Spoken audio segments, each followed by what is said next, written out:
Well, delighted to be joined by Nick Evans. And Nick, you very kindly allowed us into your home to discuss the progress of the All Blacks, how things have been maybe. Let's first of all cover from the end of the Rugby Championship, a couple of big games there. Yeah, it was fantastic rugby championship. All Blacks had a bit of pressure on them going into those especially the last game against the Springboks. I thought the Springboks were mighty impressive. They seemed to be playing a little bit more rugby. And that game, and a lot of people are saying one of the games of not century, but the decade, it was fantastic. Running rugby, positive play by both teams. And then obviously the Wallabies game as well. The All Blacks putting a good show, and I know I wrote the Wallabies off saying that they had no chance, and wow, really did they have a chance in that game? They did play well, but the All Blacks just seemed to be one step ahead of them. It's possibly nice as an All Blacks fan, supporter, ex-player to at least see that Australia were giving you a game. No chance, mate. You know that. No chance. I think the New Zealand public especially would be buying for blood, and that's exactly the way I felt as well. Yeah, good for a spectacle. Probably was good and good for the game of rugby. But the New Zealand public doesn't expect a lot from the All Blacks. And they get away then to foreign shores onto the tour. They've played Japan already, and they're now on the leg of a European tour. So, what did you make of the showing against Japan? Yep, the game in Tokyo, fantastic for the global experience of the game. The Asian countries are really getting into the rugby, so it was fantastic for them to actually take the game up there. And yeah, the Japanese were good. They were feisty. They obviously turned Wales over not so long ago up there, which was a fantastic result for them. And the All Blacks having put a fairly inexperienced side. Great to see a couple of the Blues guys, Frank Halai and Piutau, get a good run under the belt. And Beauden Barrett, fullback, a guy that's played a lot of rugby this year. They probably expected not to play a lot, and he's played well and had another good game. But it was a predictable kind of result. Maybe people were expecting a little bit more, but a satisfying one for those young guys especially. And now they head on to much more harder and important games. Yes, it's going to be the French up first, often New Zealand's foe when it comes to World Cup time particularly. But what do you make of how they might do against Les Bleus? Yeah, it's probably a good thing going for the All Blacks is it's not a knockout game, so we probably don't have to worry too much about it. They seem to have the edge over us in those kind of games. But look, it's going to be a fantastic game. I think it's always a good spectacle, the French versus the All Blacks. Again, it'll come back to what kind of team the French turn up with. Obviously, they've got a few injuries at the moment. The oldest cliche in rugby, isn't it? It is. They do. It is probably one of the biggest, especially associated with the French. But for me, their big problem is around their fly half position at the moment. Obviously, there's a lot of talk at the moment about a lot of foreign players in France and around that 10 area. You got Wilkinson, Brock James, Johnny Sexton. There's probably a few more, but there's not a lot of young 10s coming through. They've got a few young 10s there. I think the young Lopez is in there, and these guys are going to get thrust into the deep end, and it'll be interesting to see how that French team functions with a couple of young guys at the helm. I think the All Blacks are going to put out a big side, a big experienced side. You got guys there, Carter will be back, McCall will be back, guys from injury. So the big guns will be out. But I think their interest and their focus will be probably more turning to the English game in a couple of weeks. I think there's going to be a big reaction to what happened 12 months ago. Yes, well, let's turn our focus to that as well. The rematch at Twickenham.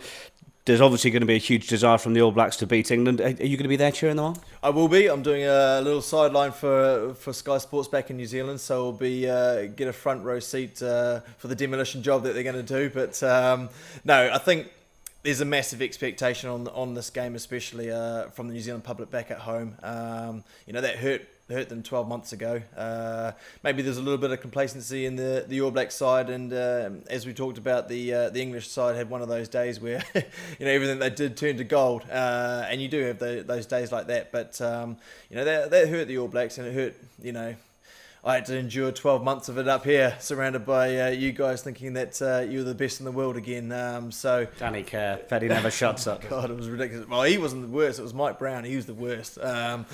He played well last week, though, Brownie. He played very, very well, and hopefully he has a good game as well. Especially the Quins guys. But no, I expect a big reaction by the All Blacks. I think this will be the focus of the tour, is coming up here and righting the wrongs of 12 months ago. The English really did take it to them, and I expect the forward pack especially to state their dominance and the backline to really function well. And what's it like being an All Black on that sort of tour? Obviously, there's been the intensity of the Rugby Championship, and then they're coming over to play the Northern Hemisphere sides. How up for it, or how able to be up for it, are they, considering it's coming towards the end of the season? Yeah, it's a tough one, this one. I think there's a lot of talk back home at the moment that it's almost like a going through the motions kind of tour, a bit of a money-making exercise. You've got two teams that probably aren't at their peak at the moment. The All Blacks coming off a huge rugby championship, so they're running on empty. And then you've got the English and the home nations, just starting out and trying to find the combinations and the fluidity in their performance. Look, it's from a player's point of view, it has been a long season for the All Blacks, and they've probably got one eye on the beaches in summer back home around New Year's and Christmas time, but there is a job to do, and they don't want to embarrass themselves by coming up here and getting turned over again by the Frenchies and the English and the Poms. There's nothing more worse than having to go home with your tail between your legs, having been beaten again by the Poms, and the English public, the New Zealand public, probably would never forgive them if that happened twice. So not 2 years in a row. Not 2 years in a row, definitely not. So I'd expect the game, especially in a couple of weeks, to be a mighty big performance. And we've seen the Maori All Blacks touring North America. What chance do you think there could be of maybe the All Blacks heading to new territories such as that and playing some games in the near future? It's fantastic to see them back. It's been a while or a few years since the Maori All Blacks have been touring. I think they were involved in the Churchill Cup a few years ago, and that kind of just went behind the wayside and were forgotten about. But it's great to see them touring, especially America.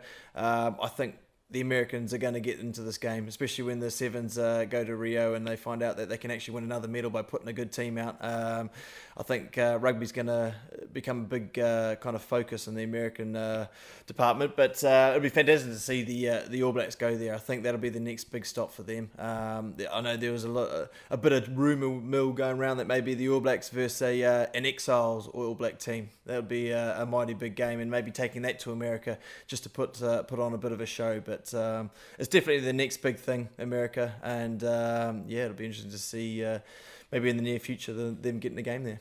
And finally, we're 2 years away from the World Cup. Do you think the cycle of where the All Blacks are at the moment is suitable for them to maybe be in a place to defend that World Cup title? Yeah, they're looking good. I know it's 2 years out.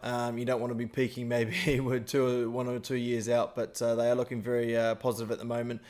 What's pleasing me is they're blooding young guys in, and these young guys are responding and playing well. The likes of Aaron Smith, Ben Smith, who I think is up for Player of the Year. He's been outstanding. But like I said before, Beauden Barrett, Aaron Cruden, guys that have been stepping in when the big guns are out and performing, and the team dynamic hasn't changed at all.